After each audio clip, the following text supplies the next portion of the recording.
നമസ്കാരം എല്ലാ കുട്ടികൾക്കും ഗിരീഷ് സാറാണ്. പ്ലസ് ടു സേ ഓരോ ന്യൂസും നമുക്ക് വളരെ ഇമ്പോർട്ടൻ്റ് ആണ്. കാരണം ഓരോ ദിവസവും നമുക്ക് വളരെ ഇമ്പോർട്ടൻ്റ് ആണ്. വളരെ കുറച്ച് ദിവസങ്ങൾ മാത്രം പഠിക്കാനുള്ള സമയം. ഇനിയിപ്പോൾ നമുക്ക് ഏകദേശം 3 ആഴ്ച എന്ന് കൂട്ടാം. 3 ആഴ്ച ധാരാളമാണ്. 10 ദിവസം പഠിച്ച് 10 ദിവസം നമുക്ക് 10-15 ദിവസം റിവിഷൻ ചെയ്യാനാണെങ്കിൽ ഗംഭീരമായിട്ട് നമുക്ക് പഠിക്കാം. പക്ഷേ നിങ്ങളുടെ ഒരു കാര്യം, ഈ ന്യൂസ് പറയുന്നതിന് മുമ്പ് ഒരു കാര്യം പറയാം. പല കുട്ടികളും വിചാരിക്കുന്ന ഒരു കാര്യമുണ്ട്, ആദ്യത്തെ ആ റിസൾട്ട് വന്നതിൻ്റെ ചൂടൊക്കെ അങ്ങ് മാറി തുടങ്ങിക്കഴിഞ്ഞാൽ അത് നിങ്ങൾക്ക് വളരെ പ്രതികൂലമായി ബാധിക്കും എന്നുള്ളത് ഈ സംശയം വേണ്ട. നിങ്ങൾ ഓരോ ദിവസവും നിങ്ങൾ എങ്ങനെ പഠിക്കുന്നു, മഴയും ഭയങ്കര പ്രശ്നങ്ങളൊക്കെ ഉണ്ട്, നിങ്ങൾ വീട്ടിൽ ഇരുന്ന് നിങ്ങളുള്ള സംവിധാനങ്ങൾ എത്രമാത്രം ഉണ്ടോ, അത് ഓൺലൈൻ ക്ലാസ് ആണോ, എത്രമാത്രം നിങ്ങൾ യൂസ് ചെയ്യാൻ പറ്റുന്നോ അത് അത്രയും യൂസ് ചെയ്ത് പഠിക്കുക, നല്ല മാർക്ക് മേടിക്കുക.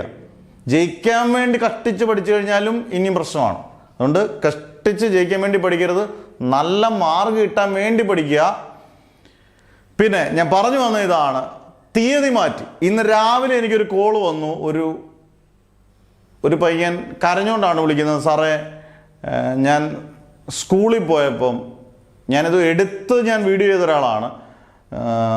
തീയതിയെക്കുറിച്ച് ഇന്ന് +2-ൻ്റെ ഞാൻ അപ്ലൈ ചെയ്യാനുള്ള ഡേറ്റ്, ഇന്ന് അപ്ലൈ ചെയ്യാൻ പോയപ്പം ഡേറ്റ് കഴിഞ്ഞു എന്ന് അവിടെ നിന്ന് പറഞ്ഞു എന്ന് പറഞ്ഞു. ഞാൻ പറഞ്ഞു, മോൻ അക്ഷയ സെൻറ്ററിൽ ബാക്കിയുള്ള എല്ലാവരുടെ ഇതൊക്കെ അന്വേഷിച്ചതിന് ശേഷം പറഞ്ഞു, സാറേ ഇല്ല സാറേ, ഇനി എനിക്ക് പറ്റത്തില്ലല്ലോ. അവൻ പഠിച്ചു തുടങ്ങി. അവൻ ഭയങ്കര വിഷമിച്ച് കരഞ്ഞിട്ടൊക്കെയാണ് വിളിച്ച്. വേറെ ഓപ്ഷൻ ഉണ്ടോ? ഞാൻ പറഞ്ഞു, നമ്മളല്ല ഇത് തീരുമാനിക്കുന്നത്, ഇത് ഗവൺമെൻറ്റാണ്, എഡ്യൂക്കേഷൻ ഡിപ്പാർട്ട്മെൻറ്റാണ് തീരുമാനിക്കുന്നത്. എന്തായാലും ഭാഗ്യം എന്ന് പറയട്ടെ, ആ തീയതി ഒന്ന് മാറ്റിയിട്ടുണ്ട്. പക്ഷെ വളരെ ക്രൂഷ്യൽ ഡേറ്റ് ആണ്. തിങ്കളാഴ്ച വൈകുന്നേരം 5 മണി വരെ ഉണ്ട്. തിങ്കളാഴ്ച +2 സേ അപ്ലൈ ചെയ്യേണ്ട കുട്ടികൾക്ക് അവസാന അവസരം. അത് ഇവർ എടുത്ത് അതിനകത്ത് പറയുന്നുണ്ട്, ഇനിയൊരു അവസരം നൽകത്തില്ല.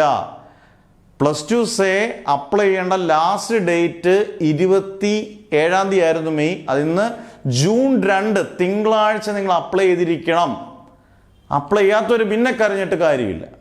അതുകൊണ്ട് വളരെ ശ്രദ്ധിക്കുക. അതേപോലെ തന്നെ ക്ലാസ്സുകൾ ഈ പറഞ്ഞ പോലെ നല്ലതുപോലെ നിങ്ങൾ പഠിച്ചാൽ മാത്രമേ നിങ്ങൾ ജയിക്കത്തുള്ളൂ. പലരും ഇതിനിടെ കമൻ്റ് ഇടും, വായ്ത്താളം പഠിക്കാനായിട്ട്. വായ്ത്താളം പഠിക്കാനാണെങ്കിൽ ഞാനിവിടെ വന്ന് കോവിഡിൻ്റെ സമയത്ത് 2 വർഷം ഫ്രീ ക്ലാസ് കൊടുത്തൊരു അധ്യാപകനാണ്.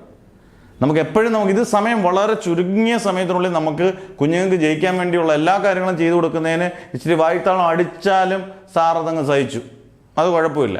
ഈ വായ്ത്താളം അടിക്കുന്ന സമയത്ത്, കമൻറ്റ് ചെയ്യുന്ന സമയത്ത് ഒരു 10 ലക്ഷം പഠിച്ചിരുന്നെങ്കിൽ നീ അടുത്തോട്ടും ജയിക്കും എന്നുള്ളത് കൂടെ ഓർത്താൽ മതി.